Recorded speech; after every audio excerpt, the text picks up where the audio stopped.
Hi. Hi. Oh, let me turn this down a little bit. Okay. So hello, welcome. So we have here Maggie Phillips. So she's the author of the article that we read for today, and a journalism fellow at Tablet Magazine, which is actually, I don't think I had mentioned this, it's actually a Jewish online magazine. It's a very prominent Jewish online magazine. But as you know, because you've looked through all your work, I'm sharing this with my students, Maggie covers so many different religious traditions from all over the United States and all different age groups and different life experiences. And so my students have had the opportunity to explore your page and to read more of your work. And so we're really excited to get to share our questions with you. Awesome. Yeah, and so I know I asked you this in the last section, but I think just for my students that I'm going to share this for this section, would you like to talk a little bit about who you are and your work with them? Yeah, sure. So I work for Tablet through a grant from the Arthur Vining Davis Foundation, specifically for advancing religious literacy, which is a concept that I feel like, isn't really being thrown around a ton. So religious literacy is just this idea of being familiar with faith traditions, what they teach, what people believe. My remit is within the US. So specifically in such a diverse country as ours, it's really important, I think, to know what our fellow citizens believe at their core, because whether you still belong to a faith tradition or whether you were raised in one, it can color so much of the way you see the world in every aspect of your life, whether you still adhere to that faith or not. And so in interacting with each other and making the decisions that we're making as to how we're going to all live together in this massive country with all these contradictions, it's really helpful to know where people are coming from. Absolutely. So yeah, so that's kind of me in a nutshell here. Yeah, absolutely. And it's just such a good fit for our class, because so much of what we're trying to do is to look at the intersection of religion and media from the perspective of culture, from the perspective of politics, from lots of different sort of diverse religious experiences and different traditions. And so I think your work really just fits so well with what we're doing here. So it was really exciting to get to bring you in, also because Maggie Phillips is a friend of mine from college. We studied Russian together. Yeah. So it's just great to continue that connection. Your college friends too can one day be brought This could be you. This could be you. How exciting. Yeah, as I told the last class, because that's the first time I saw Marjorie, I was like, I don't do this on every Zoom I get on. I'm not this excited. I just love Zoom. I'm just so excited. Well, I don't think we've actually, because we speak on social media, speaking of media, we speak on social media pretty frequently, but I don't think I've actually talked to you face to face until today, since maybe college. So. Yes. Yeah, well, because we're different year groups, so you wouldn't have been at my reunion. Yeah. Mm-hmm. Yeah, exactly.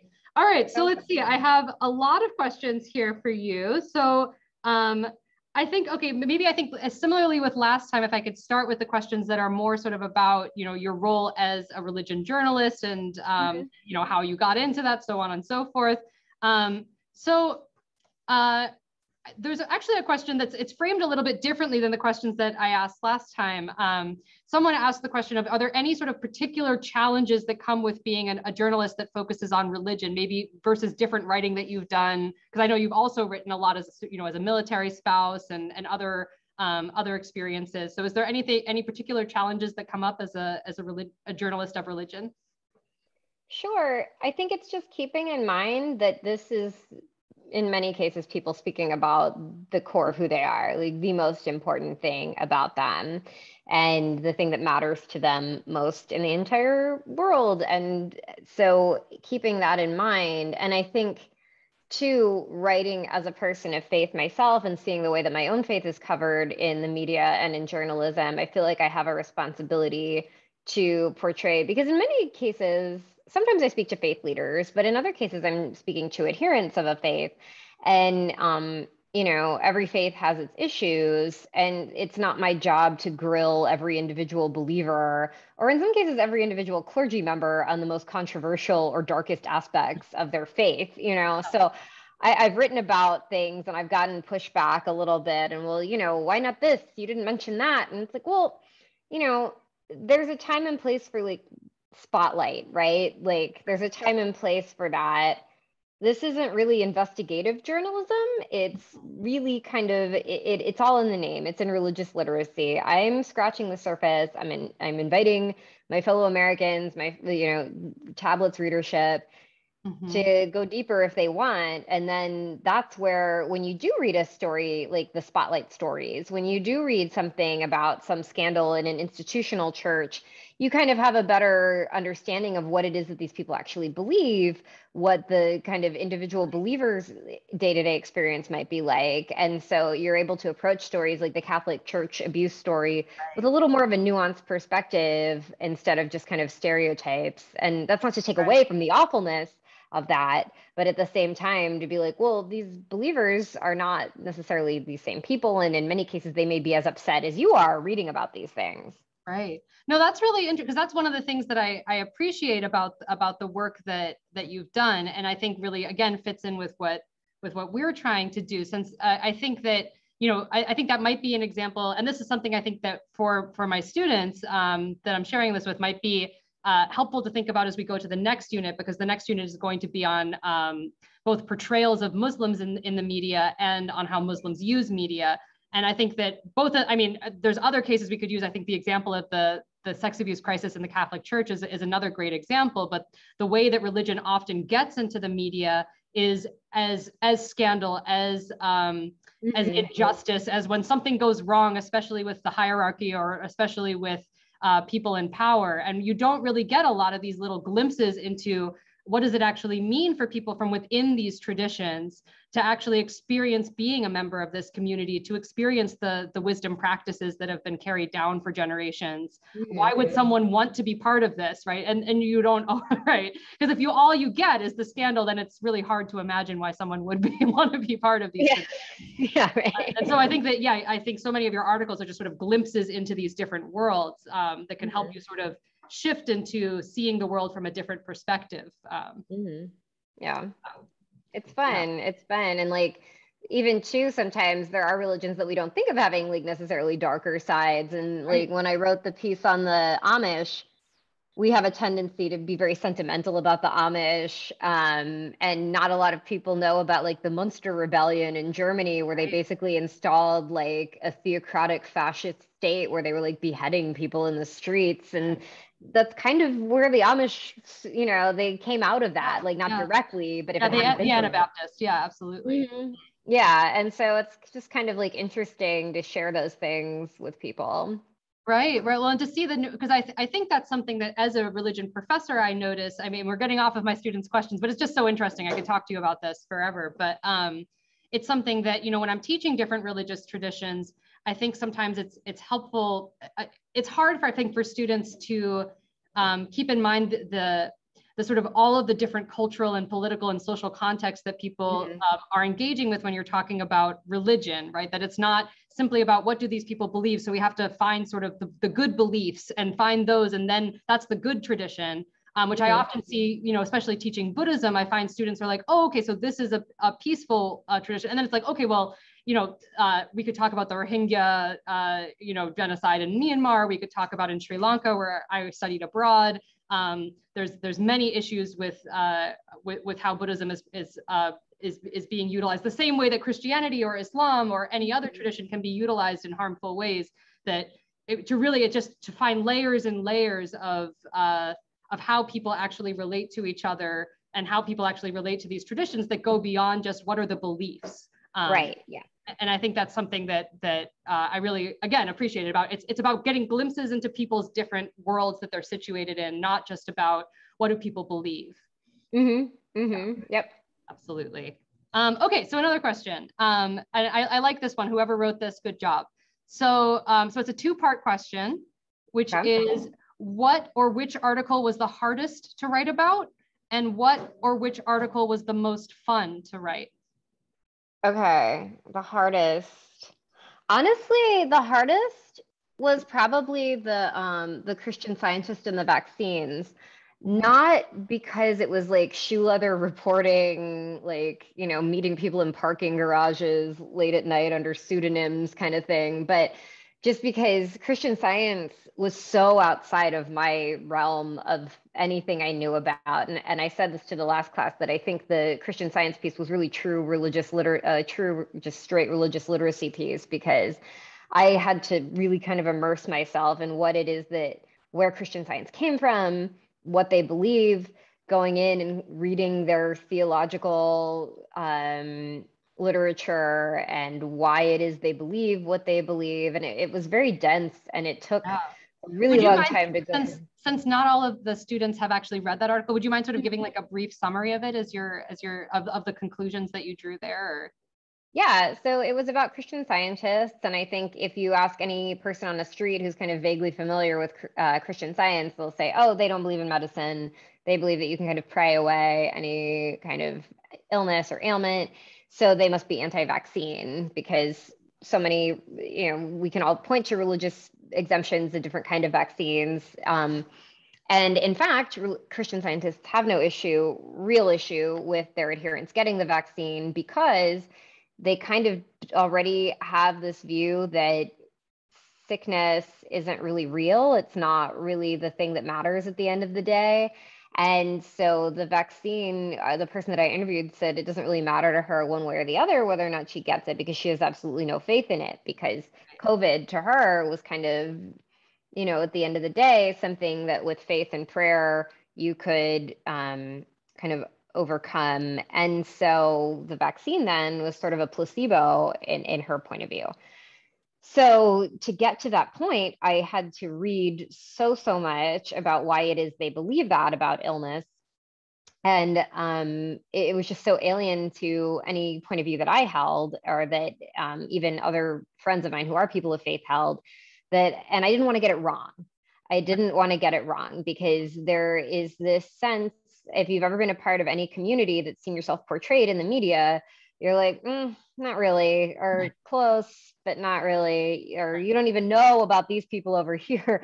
So it was really important to me to get it as right as I possibly could. And so it took reading and rereading and finding everything that I could. It was a lot of research, just in the interest of portraying it honestly, because I think the sense is that if something's honest in journalism, it's going to be bad or upsetting or novel or scandalous. And it's like, well, sometimes it's just new. And so you want to get it right.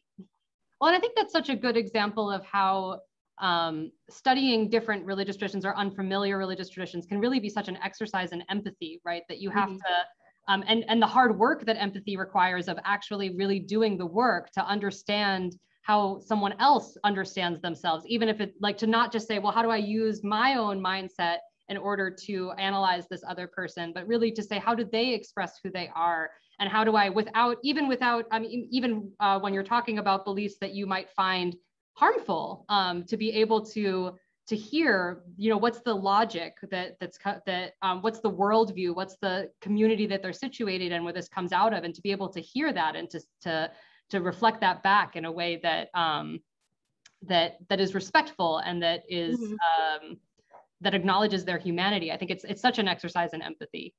Yeah, for me, it comes down to treating other people the way I want to be treated. Because like I said, I've seen my faith community, other, parts of my identity portrayed in the media before, and been like, well, that's totally wrong. Like, they don't even know what they're talking about. And so I'm like, well, I'm not going to do that to somebody else, especially when the whole idea is religious literacy and just kind of presenting this kind of glimpse into this thing. And certainly there's more you can discover. But at that point, I feel like, look, I've introduced you. Yeah. It's up to you where you go with this from now. Right. So what about the most fun? Yeah, so the most fun, it was definitely going to Salem for Halloween. So this is on your one where you met. So do you want to explain that article a little bit? Yeah, so that was modern day. Those were two warlocks who run a company called Warlocks Inc., who host this big festival. They host two, one in Salem over Halloween and then one in New Orleans. And I'm less clear on when the New Orleans one is off the top of my head, but I went to the Salem one because it was over Halloween. And, I was telling somebody that Salem is to Halloween as Nashville is to bachelorette parties. Like there are definitely practitioners of witchcraft there, but I would say by and large, it's people who were just really excited to celebrate Halloween. I was there a week before Halloween, and There's just people from all over the country, all over the world in like hocus pocus hats and t-shirts. And I also realized, for those who don't know, Salem, Massachusetts is where the Salem witch trials happen. So that's why the connection. I just realized that not everyone might have made that connection. So that's okay, why. Yeah. And I mentioned in your last class, I really don't know how I happened on that. I feel like it was because I thought, surely because of the Salem witchcraft trials, there must be something going on at Salem at Halloween. I really can't remember how that came to be. But as it turns out, there is this group of warlocks who host this dinner with the dead, and it's a dumb supper, which has its roots in the UK actually, and it was originally like not really a courtship ritual, but like a love ritual to kind of divine who you were going to marry. And they've sort of adapted it over time because a lot of witchcraft is kind of rediscovered practices. And the warlocks that I spoke to said, in many cases, we don't actually know like how some things might have been practiced. So there's a degree of freedom there to kind of adapt them. And so they do this dumb supper, and everything isn't backwards. So you start with dessert and work your way backwards. And it takes place in total silence, which you could see how like the chewing noises may get to be a bit much. So they have like a playlist, and the playlist, I didn't know what to expect, but I mean, it's got like Frank Sinatra on it, and it's got, country. They have a lot of country music on there. So, I mean, it's really very interesting, and it's closed off. So like I couldn't actually report on the actual dinner itself, but you could speak to people afterwards. And different people have different experiences, and I made it kind of a parallel with Christian, like pagan adopted Christian rituals for Dia de los Muertos, and kind of how there's another culture that has dinner with the dead in kind of their own way. But again, honestly, just like as a Halloween fan, it was super fun to be at Salem at Halloween time, and I'm a big Salem witchcraft trial buff, so it was neat to go to all the museums and meet people from all over the country who just again wanted to talk to you about how much they loved Halloween and the movie Hocus Pocus, and it was just very like pure, it was really nice. It's a great film. It's a classic. So that's absolutely. The Citizen Kane of Halloween movies for sure. Exactly. Yes. I mean, perhaps even better. Maybe. So I had a few people, I know I asked this question last time, but I had 4 questions of people asking how you got into writing about religion in the first place.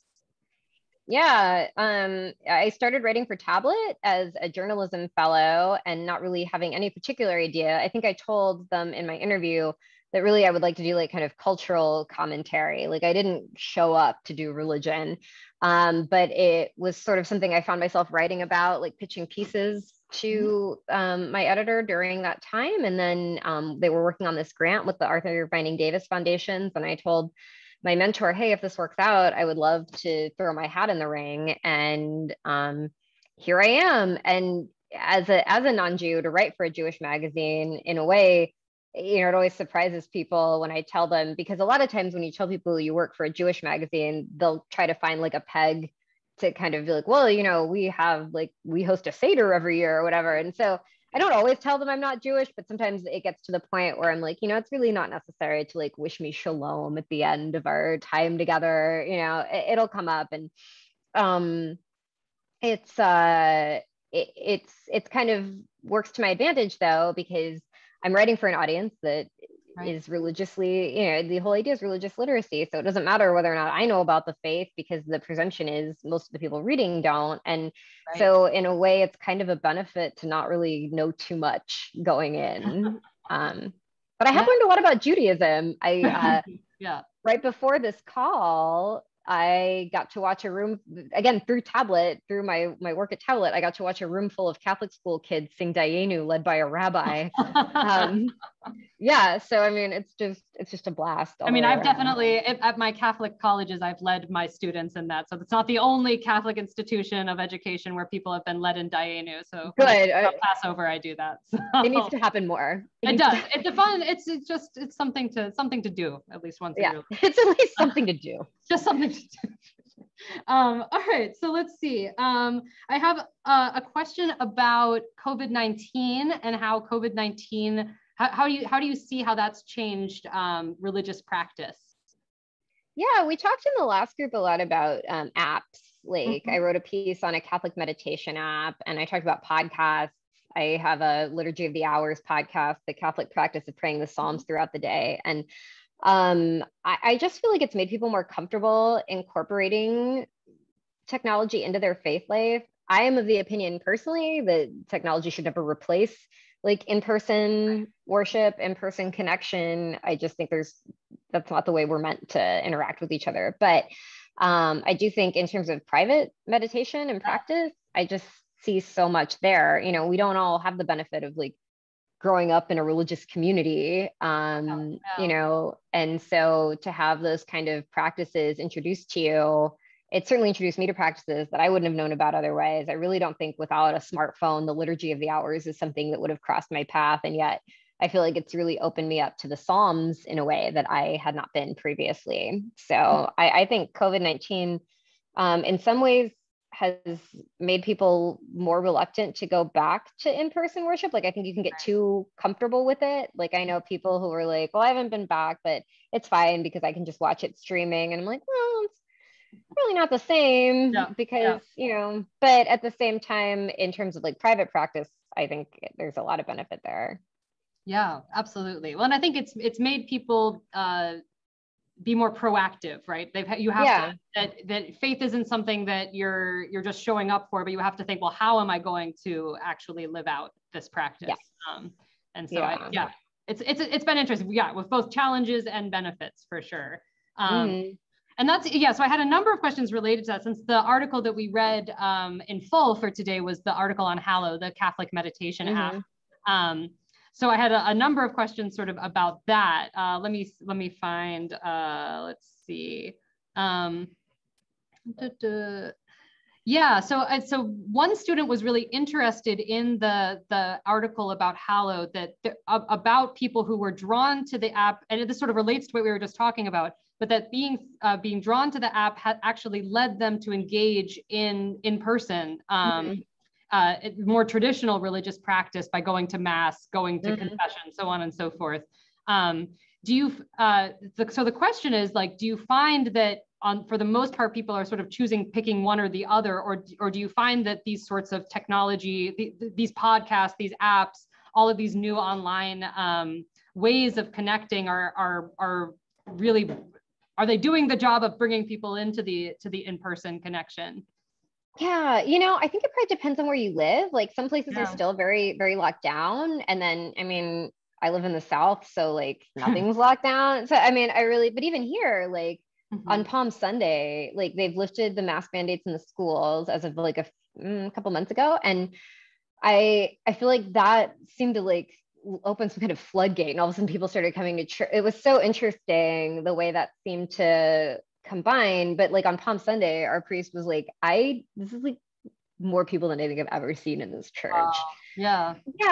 And so I kind of feel like people have had more freedom to explore religious traditions because there isn't the pressure of going in person. So you can kind of like join into a Zoom or check them out on Facebook Live or Instagram. And I think now that things are opening up, people are like, well, I think I'm going to go like check out this church that I've been visiting online, because it's just been very interesting to see. And I have family in California, and as they're opening up more in California, they're saying the same thing. They're seeing more people than they've been used to seeing. And I think it's just as things are opening up, there might be those seekers who want to know more because they've felt free to kind of check things out, more free to check things out, which is kind of what we were doing with the tent, which was this multi-faith effort that Tablet led that's kind of winding down now. But the whole idea was get people from these major faith traditions who have these overlapping holidays, like spring renewal holidays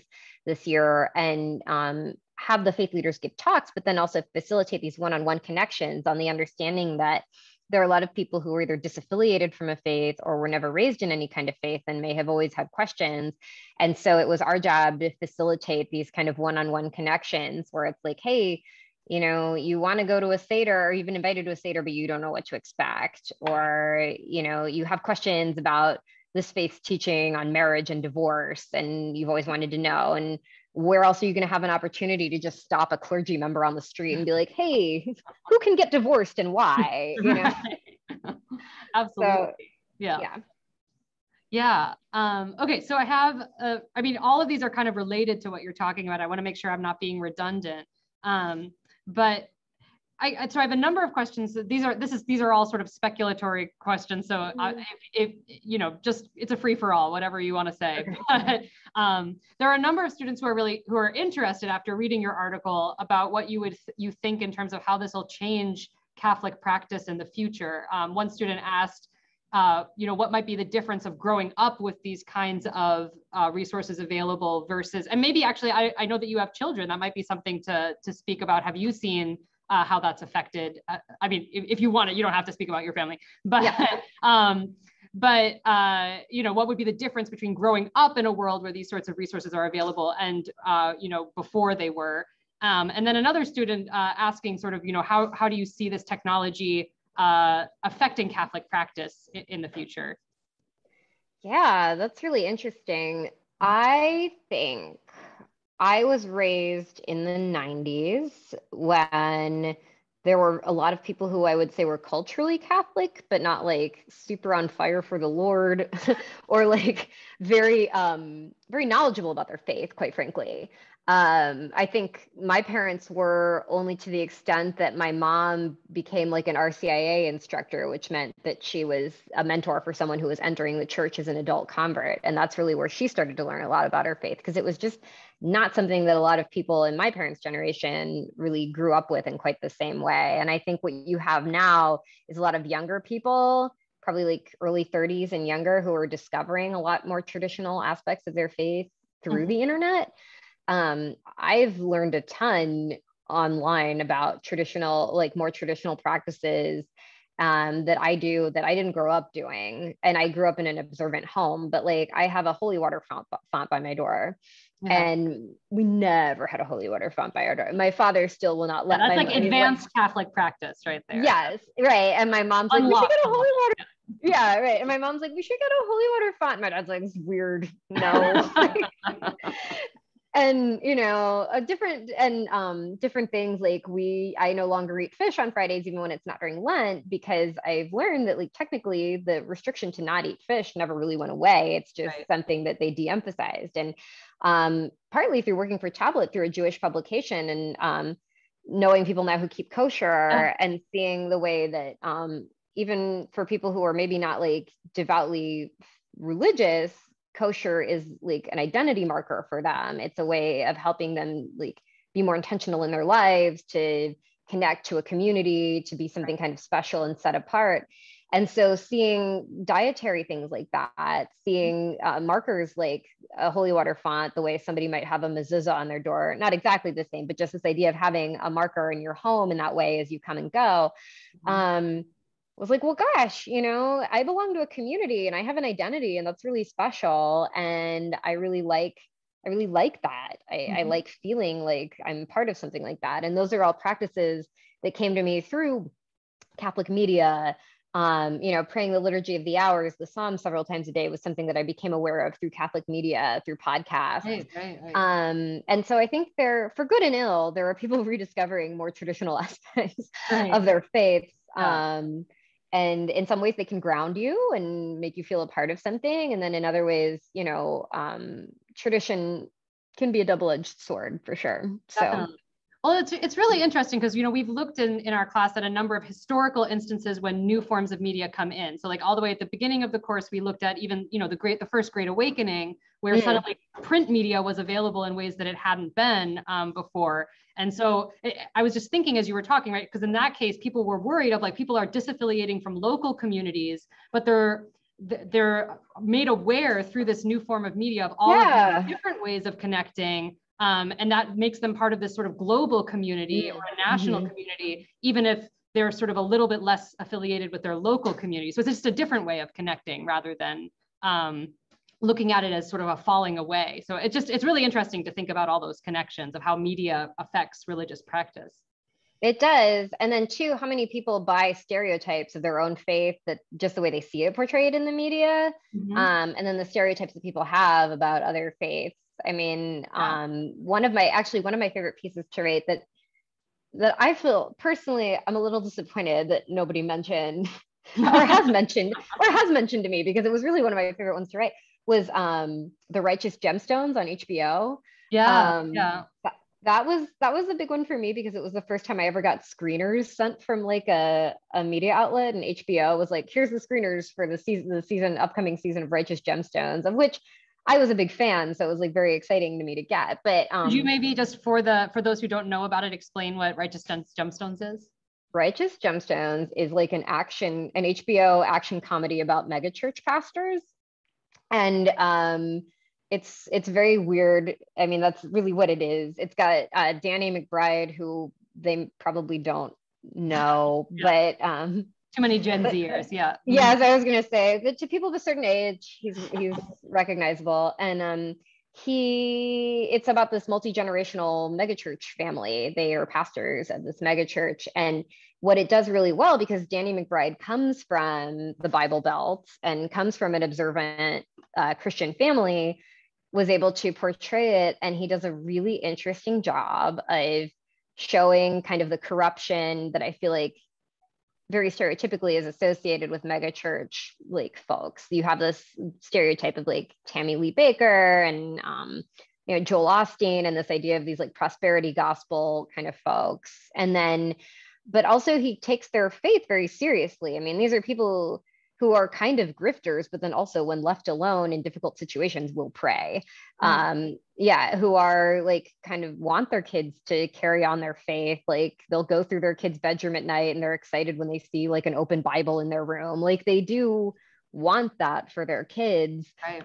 But at the same time, they are definitely like, they have rivalries with other churches where they'll go and kind of like mess stuff up at the other churches, like barbecue and things. And so it's interesting, and it's really, again, kind of to get to religion and media, this idea of there's corruption in religion, but there are also people who really believe what they're saying at the same time, and you can't always make that distinction. Right. Like it from the outside, it's really hard to judge, like, well, to what extent do they really believe what they're saying, and to what extent are they grifting, and maybe they don't even know, Right. Well, and I think that relates to, I think a lot of I can't remember if this is something we already talked about in this session or in the previous session. So if I'm repeating myself, it's okay. But I might not know either, but it's fine. It's fine. They'll be fine. But that, I think so much of what you're doing is giving, instead of a sort of a pervasively negative portrayal of religion, or only religion when it's a problem, to show sort of more nuance there. And so that relates to another question that a student had, who was interested in the article that you wrote on the Black church and the civil rights movement. And is that something that you were thinking about in terms of portraying, giving a different view on religion than just sort of that if there's a scandal, we report on it mindset? Was that something that was going into your thought on reporting on that specifically? It absolutely was. I mentioned in the last class that my editor, when we started this endeavor, said we're not just going to do white straight men, because that's very often, to go back to stereotypes, what we think of when we think of religion in the US. And so not only were we both very firm that there needed to be a lot of diversity, but also I had always had this idea of doing something on the Black church and the civil rights movement, because to me, when I think of religious literacy in the US, I think of the civil rights movement. I mean, we all talk about Dr. King, but I feel like sometimes it can be missed that he was a Christian pastor, and that absolutely influenced what he did. And he was functioning in a time where you could reference, as he frequently did, like the book of Exodus, and that would have meant something to everybody. And so again, it gets back to this idea, because he was a religious leader in a time where there was higher religious literacy, he could make these references and everybody would kind of broadly be on the same sheet of music with what he was talking about. And it could also kind of sting the consciences of religious people who maybe hadn't done enough in the civil rights effort up until that point. And so it was really important to me to highlight the civil rights movement as a religious movement to the extent that it was, because it was important to me to show why religious literacy mattered. Because they could understand each other's faith, even if they weren't all the same faith, they could at least appreciate the depth of sincerity there, Right. even if it was important to me, because I feel like today, with where we kind of lose our way in social justice movements, is we don't all speak the same language. And so I don't have a solution to that, but at the same time, I think it's important to not lose sight of the fact that one of the more successful social justice movements in recent memory, there was this degree of shared appreciation of at least the value of religious faith, even if nothing else. Yeah, and we just finished a unit of 3 weeks where we were looking at the sort of the nexus of race, religion, and media in American history. And that's something that's just so interesting, is that how this common language is being used both for good and for ill, right? That the same religious texts are being used. I mean, we look at Birth of a Nation and how religious themes are being used there to really support and justify racial terror. And at the same time, we look at, the spirituals, to look at the freedom songs of the civil rights movement, to look at how African-American religious art is drawing upon these same themes. And then even, we watch Beyonce's Lemonade, which is the greatest artistic achievement of the 21st century. And to see how, the same kind of religious language in this history is really, it can be used for good or for ill, but yeah, to have this sort of the spiritual vocabulary that can express what's most important, or who we are as Americans. I think you're right that that's not something that necessarily we have right now, but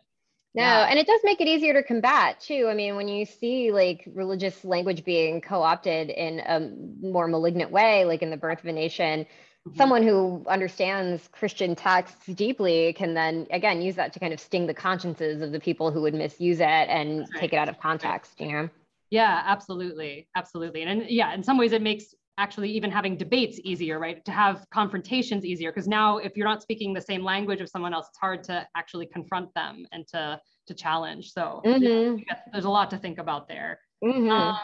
Let's see. So I have another question that this is very similar to a question I asked you in the last class, but I really liked your answer a lot. So I'm just going to ask it again. Okay. Which is just to talk about your experience as a military spouse and how that's played into, and also just from a military family and how that's played into your work as a religion journalist. Yeah, I would say in a way, military families move a lot, and sometimes in very short spans of time. And so one way that it helps as a journalist is you get very used to getting to know people very quickly, to establishing trust very quickly, and to understanding the value of people's stories very quickly, because you have to make friends. You don't have a lot of time to make friends, and you want to make good friends. And so you learn that it's important to meet people where they're at. And if you have a lot of preconceived notions or are very rigid about who you will or won't hang out with, you're going to find yourself very isolated very quickly. And so people are often surprised at how tolerant military families can be, and how broad-minded, and the diversity of experience and the kind of acceptance and inclusion that you encounter there. But when you realize how mobile we are, you really don't have an option if you want a social life. And I would say too, religious literacy is something that I've just always had modeled for me, because I spent a lot of time overseas where there was often one chapel. And so all the faith communities, almost without exception, used the same building. And so we had to be very respectful of each other's time. Father's homily couldn't go too long at Mass because the Protestants were waiting, and the contemporary service needed to set up their microphones and their drum sets. And and you help each other out. During COVID, the Protestant chaplain who was over all the other chaplains would help the Catholics, and everybody would all get each other set up for their Zoom, help each other out with kind of Zoom best practices and live streaming. And when we did the tent, this multi-faith effort, we had one of the Army chaplains, because I felt very strongly that if anybody understands a multi-faith effort to introduce people to wisdom traditions, it's Army chaplains, who are there to counsel soldiers, not from a religious perspective necessarily, but from a wisdom tradition, from someone who sees the value of belonging to something bigger than yourself. So if you're having a bad day, if you're fighting with your significant other, 9 times out of 10, the commander's response is going to be, go talk to the chaplain. And it doesn't matter what religion you are or if you have any at all, the chaplain's going to help you. And if you are a faith that's different from the other chaplain, one of the guys that we brought on for the tent said, if I can't perform, I'll provide. So he's Muslim. If you're Catholic and want to go to confession, he'll find you that Catholic priest that will take you to confession. And one of them taught at the chaplain school. And he said, you know, I would get up in front of these other chaplains from different religions and I'd say, look, I know that there are people in this room who know I'm going to hell, who think I'm going to hell. I'm an adult. I make my own decisions. We have the First Amendment. So let's get started on this chaplain school thing, you know? And so I've just always had religious literacy and inclusion modeled for me, which I think surprises people to know about the military. But yeah, so it kind of in a weird way, you know, uniquely suited me to this. So.